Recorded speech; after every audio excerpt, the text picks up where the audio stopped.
السلام عليكم ورحمة الله وبركاته. الحمد لله رب العالمين والعاقبة للمتقين، والصلاة والسلام على أشرف الأنبياء والمرسلين نبينا محمد وعلى آله وصحبه أجمعين ومن تبعهم بإحسان إلى يوم الدين. أما بعد، فقال الله عز وجل: أعوذ بالله من الشيطان الرجيم. ومن الناس من يشري نفسه ابتغاء مرضات الله واللہ رؤوف بالعباد. سورة البقرہ کی آیت نمبر 207 ابھی آپ کے سامنے تلاوت کی گئی ہے۔ آیت کا ترجمہ یہ ہے، اللہ تبارک و تعالیٰ فرماتا ہے: وَمِنَ النَّاسِ مَن يَشْرِي نَفْسَهُ ابْتِغَاءَ مَرْضَاتِ اللَّهِ،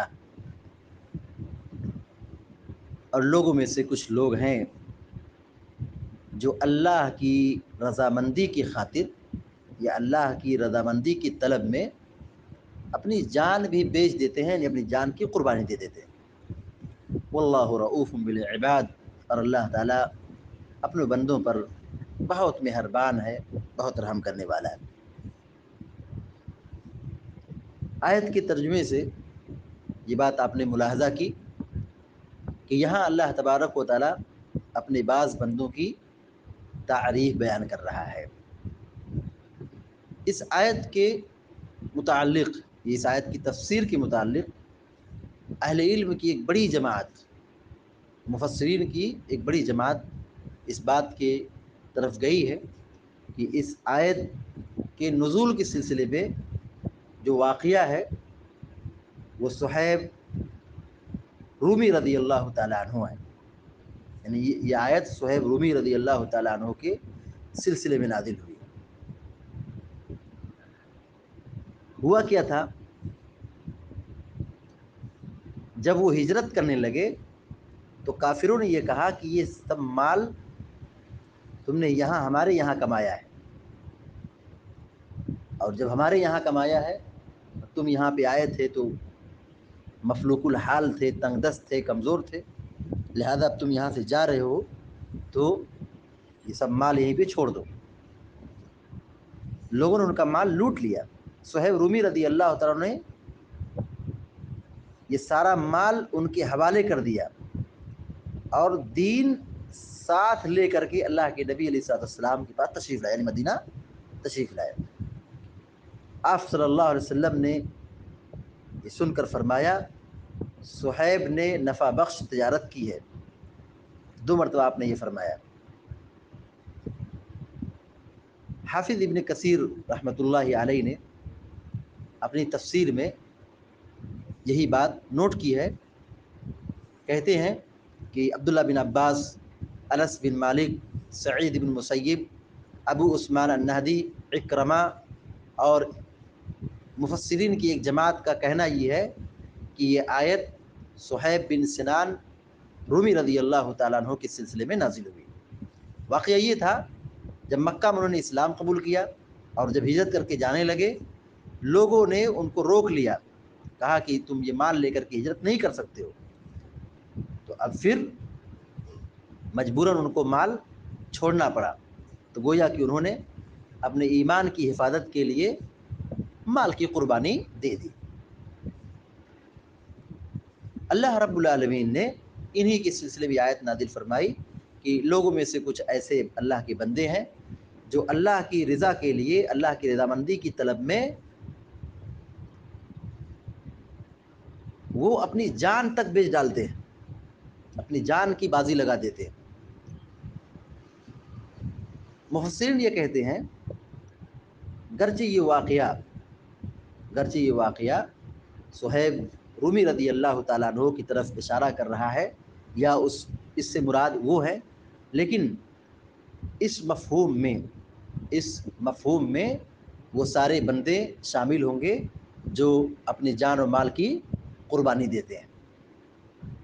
حافظ ابن کثیر رحمۃ اللہ علیہ نے یہ بھی لکھا اپنی تفسیر میں، کہتے ہیں وَأَمَّا الْأَكْثَرُونَ فَحَمَلُوا ذَلِكَ عَلَىٰ أَنَّهَا نَزْلَتْ فِي كُلِّ مُجَاهِدٍ فِي سَبِيلِ اللَّهِ۔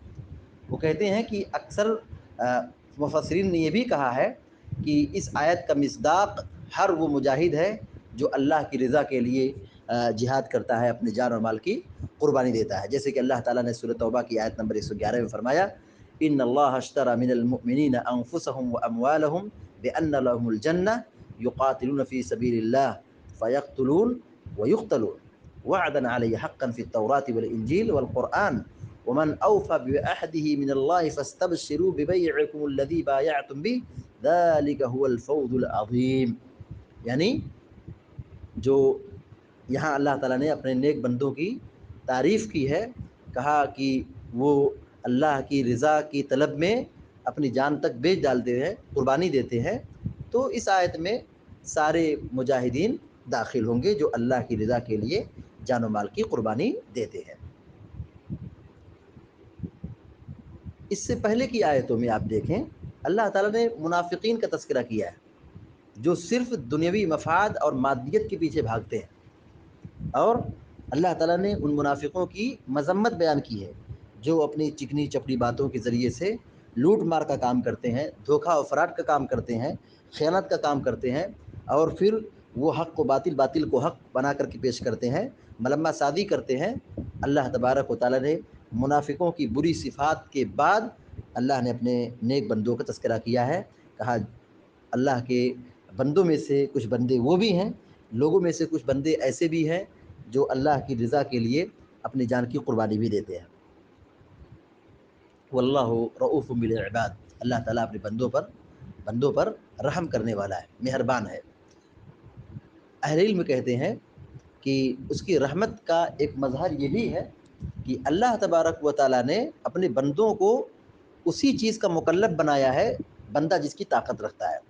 اس چیز کا مکلف اللہ نے بنایا ہی نہیں ہے جو اس کی طاقت سے اوپر ہو، یعنی جس کی بندہ طاقت نہ رکھے. اللہ تعالیٰ نے اسی چیز کا مکلف بنایا ہے جو اس کی طاقت رکھتے ہیں. اور اللہ تعالیٰ نے بندوں پر یعنی انسانوں پر اللہ کے بندوں پر اللہ رب العالمین نے اپنی ظاہری اور باطنی نعمت کا انعام کیا ہے اور ہر قسم کی نعمتوں سے انہیں مالا مال کیا ہے، جبکہ بندے کوتاہیوں کے شکار ہیں.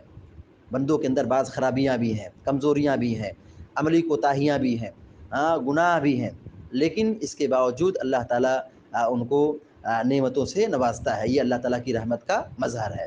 اسی طرح اللہ تبارک و تعالیٰ کی رحمت کے مظاہر میں سے ایک مظہر یہ بھی ہے کہ اللہ تعالیٰ بندوں کے معمولی عمل پر بڑا بدلہ دیتا ہے. یعنی بندے کا عمل چھوٹا ہے، بندے کا عمل معمولی ہے، تھوڑا ہے، کم ہے، لیکن اللہ تعالیٰ اس کا بدلہ بہت زیادہ دیتا ہے. تو اللہ تعالیٰ نے متقیوں کے لیے، اپنے نیک بندوں کے لیے اچھا انجام، اچھا بدلہ جنت کی شکل میں تیار کر رکھا ہے. یہ بھی اس کی رحمت کا مظہر ہے کہ دنیا کے اندر بندے نے 60 سال، 70 سال، 40 سال، 50 سال جو بھی عبادت کی ہے، نیکی کی ہے، لیکن اللہ تعالیٰ اس کی ہمیشہ ہمیشہ کے لیے جنت کی نعمت تیار کر رکھی ہے. بندے کا عمل تھوڑا ہے، معمولی ہے، کم ہے، لیکن اللہ تعالیٰ نے جنت کی شکل میں جو نعمت تیار کر رکھی ہے وہ جزا بہت بڑا ہے. اللہ تعالیٰ سے دعا ہے کہ اللہ تعالیٰ ہم سب کو، آپ سب کو نیک عمل کی توفیق عطا فرمائے اور ہم سب کو اپنی رحمت میں اللہ تعالیٰ داخل فرمائے. آمین یا رب العالمین. وصلی اللہ علی نبینا محمد وسلم تسلیما کثیرا. السلام علیکم ورحمۃ اللہ وبرکاتہ.